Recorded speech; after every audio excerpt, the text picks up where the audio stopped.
Prosecutors putting new pressure on Patriot's owner, Robert Kraft, as part of a wide-ranging prostitution case.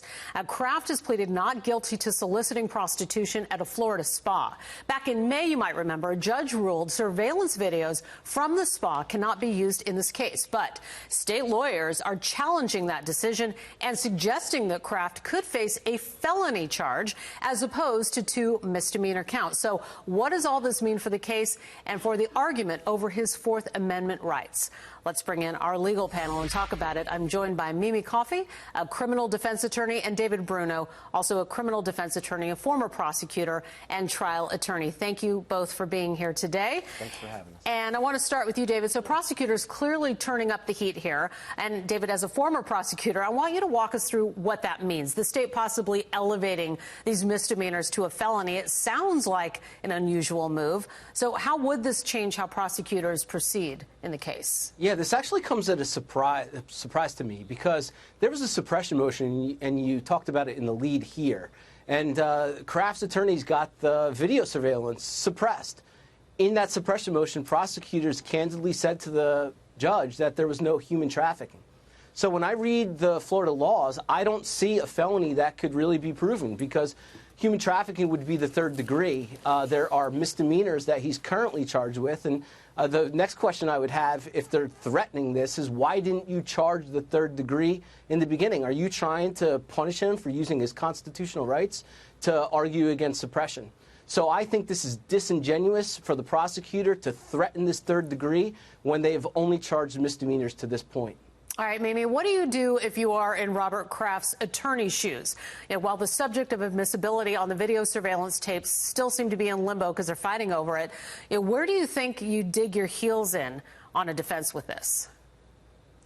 Well, the first thing that I would do is I would tell Mr. Kraft not to be making any public statements, because there is a fair probability that if the state does not win the appeal to reverse the decision for the admissibility of the videotapes, that they're not going to be able to prove the case, because that judge also suppressed the fact that he was pulled over and he was identified. They would not have even possibly have known for sure that it was Robert Kraft until they actually pulled him over and ID'd him. So the stop has been thrown out, as well as the videotape. There's been no discussion in the media about, are the employees willing to testify? So there is a chance that this case may not be able to stand on its own merits.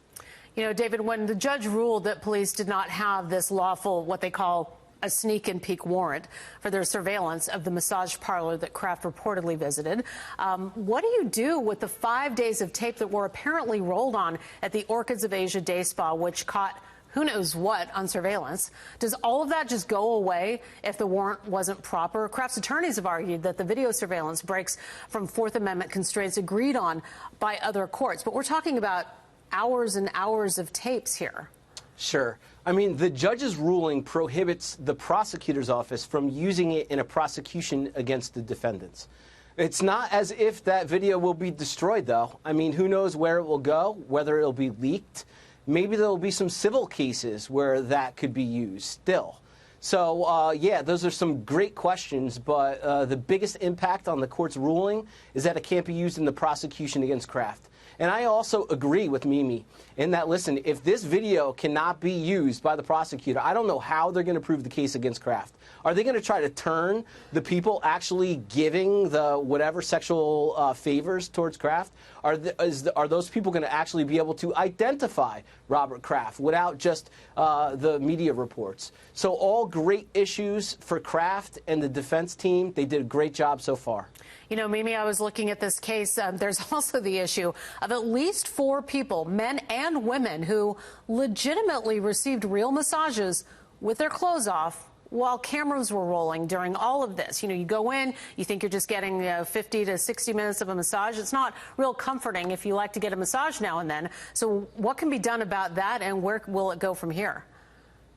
Laura, that is the exact reason why Judge Hanser granted the motion to suppress the videotapes, because he said that that's unreasonable. You've got 4 people that are walking into a business establishment for legal reasons, and as they're unrobing for a massage, they're being videotaped, and that gets to the whole point of the Fourth Amendment and the reasonableness, and here it just was not reasonable. And not only Judge Hanser, but 4 other judges in Florida have also ruled in these type cases that that's overly broad, and that's the legal basis for the suppression of the videotape. Robert Kraft's lawyers are doing a great job. And you've got the case, and just back to the beginning of this maybe being elevated to a felony, I just want to ask you both really quick answers here to both of you. What's your biggest takeaway from where the case stands right now? Because there's still more to come. David, I'll start with you. Yeah, the appeal will be decided. And if Kraft's attorneys are successful, I think the state's going to dismiss this. Now, this 3rd degree that they talked about was in the moving papers. It was in the brief. It wasn't actually a public statement. I don't think they'll go that route. Mimi?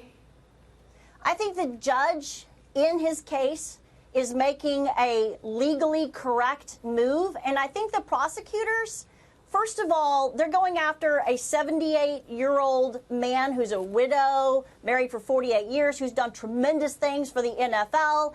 And I think that they are using him as publicity for their own purposes. I really don't see why, if they're not charging other citizens who allegedly go to these establishments for illegal reasons on multiple occasions, when they get charged with a misdemeanor, why are they targeting a man like Robert Kraft, right, who is such a philanthropist? Right. And there are the people that are listed, but he's certainly the most high-profile one. So, Mimi, Coffey, David Bruno, we want to thank you very much for your time. We'll see where it goes and check in with you later.